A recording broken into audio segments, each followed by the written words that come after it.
তন্ময়, আমি এতদিন সবার কাছ থেকে শুনে আসছি যে তুমি একটা বেয়াদব, একটা অসভ্য, একটা ম্যানারলেস, যে মানুষের সাথে মিনিমাম রেসপেক্ট দিয়ে কথা বলতে পারে না। আর গতকালকে আমি কি দেখলাম? কি দেখলাম? আমার নিজের বাবার সাথে তুমি এত বড় বেয়াদবি করলে, মানে এত হাই টোনে তুমি কথা বললে। How dare you! আমি একটা ভ্যালিড কথা বলে আসছি তাকে, একটা প্রয়োজনীয় কথা। তুমি জানো না সবকিছু, এই জন্য মাথা কামাচ্ছে। মনে হচ্ছে যে আমি বেয়াদবি করছি, আসলে আমি খুব সত্য কথা বলে আসছি। আই তোমার বাবা সম্পর্কে তোমার কোনো আইডিয়া নাই। খবরদার, don't talk about my father. আমার বাবাকে নিয়ে যদি একটা কথা বলার চেষ্টা করছো না, আমি কিন্তু সিন ক্রিয়েট করবো, খুব বাজেভাবে সিন ক্রিয়েট করবো। আর গতকালকে তো তুমি তোমার নিজের বাবাকে নিয়ে খারাপ কথা বলছো। আর যে তার নিজের বাবাকে রেসপেক্ট করতে পারে না, সে আরেকজনের বাবাকে রেসপেক্ট করবে? আমার বাপ খারাপ তো, সে ঘুষখোর, বলবো না আমি এটা? আমার বাবা কেমন সেটা আমি জানি। আমার বাবার মতো একটা অনেস্ট পার্সন নিয়ে তুমি এভাবে বাজে কথা বলতে পারো না। আমি তোমাকে আজকে স্ট্রেট একটা কথা বলতে আসছি, যেটা আমি এতদিন শুনছি, আমি নিজের চোখে দেখিনি বলে আমি বিলিভ করি।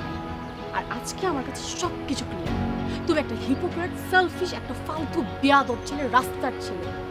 আর এরকম কোনো ছেলের সাথে আমি কথা বলতে চাই না। কথা কি মানে, আমি তোমার এই চেহারাটা না কোনোদিন দেখতে চাই না। আর ফার্দার তুমি কোনোদিন যদি আমার বাসায় এসে আমার বাবার সাথে কথা বলার চেষ্টা করছো না, কালকে কি করছে মনে আছে? গলার ধাক্কা দিয়ে বের করে দিচ্ছিলাম না? নেক্সট টাইম লাঠি দিয়ে পিটায় তারপর বের করবে। Mind it.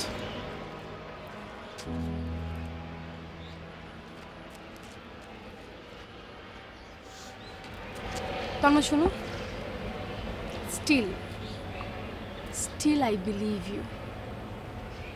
আমি কিন্তু এতদিন কারোর কথা বিশ্বাস করি নাই, কিন্তু গতকালকে আমি নিজের চোখে দেখে আমি কিন্তু ব্যাপারটা নিতে পারছি না। আমার মনে হচ্ছে কোনো একটা সমস্যা হচ্ছে। সমস্যা তো আছে, বিলিভ করতে হবে। Still I believe you, I don't believe you.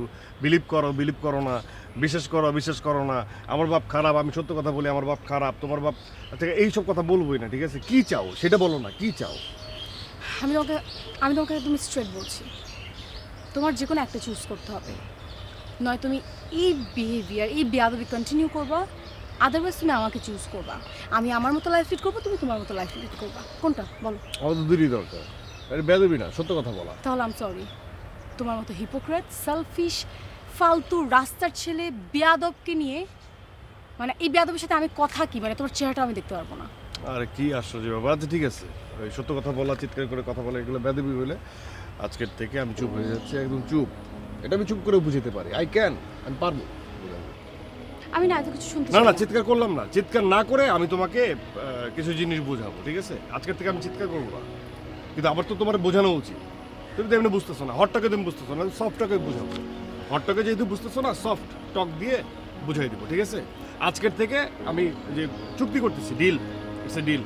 Trust me, তোমার চোখে আমি দেখাই দেবো যে কী কী প্রবলেম হয়, কেন তন্ময় চিৎকার করে, কেন বেয়াদবি করে, এটা কতটুকু ভ্যালিড আর কতটুকু ঠিক, সেটা তোমার চোখে দেখাই দেবো। দেখাই দিলে তো হয়েছে, দেখাই দিলে হয়েছে তো। আমি এত মানে এখন যে তোর সাথে এই যে হাঁটাহাঁটি করবো, কথা বলবো, যাই করবো না করবো, কারোর সাথে কোনো চিৎকার করবো না। তুমি আমাকে উল্টো যদি বলো চিৎকার করতে, আমি করবো না, ঠিক আছে? তুমি চিৎকার আর বেয়াদবি না করে যা করবা আমার কোনো প্রবলেম। আল্লাহ সবকিছুর দান, তিনি মেহেরবান, সবকিছু তোমাকে চোখে দেখাই দিবে। আমি চুপ করে থাকবো না, ঠিক আছে? আমি যদি সত্য হই, উনিই দেখাই দিবে, ঠিক আছে? দেখো, আমি চুপ করে থাকবো, কোনো নড়াচড়া করবো না, কারোর সাথে না, কোনো কিছু নিয়ে আমার মাথা ব্যথা থাকবে না। আমি খালি চুপ থাকবো, চুপ। শুধু তোমার সাথে মিষ্টি একটু হালকা হালকা কথা বলবো, আর কিছু না। এই চুপ থাকবে, ডিল? মন থাকবে? হ্যাঁ, মনে থাকবে, ঠিক আছে? চলো হাঁটি এখন।